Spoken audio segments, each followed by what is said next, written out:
We're back in the yard with Terminal Leave here in Annapolis, and we are going to repaint the bottom. Keep in mind this 21-foot boat has sailed well over 10,000 miles on the previous paint job, so she's long overdue.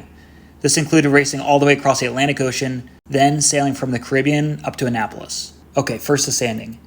This always seems to take longer than it should, yet so satisfying to watch after the fact. Even though the old paint is so worn down, there's still a lot that has to come off and it gets everywhere. I ended up using this shop vac attached to the sander. Yes, I started with just the bag that comes with the sander, but that was not enough. And yes, I waited until the hottest week of the year in July to sand. I went through a ton of sandpaper and kept thinking I was almost finished.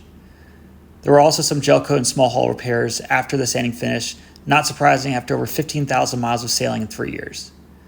Jane helped with the painting. We started with an epoxy primer.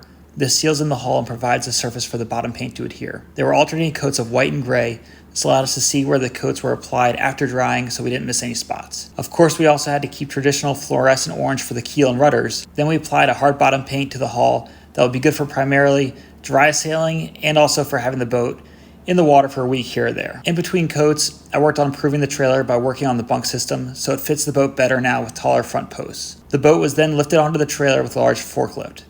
Always terrifying as an owner. Additional coats were applied from where the stands were previously touching the boat. Finally, the big reveal, where we get to pull off the tape marking the waterline. This might be the most satisfying part. Okay, so last step really should be wet sanding, but we'll get to that soon. Ran out of time, need to get back to work, and going sailing soon.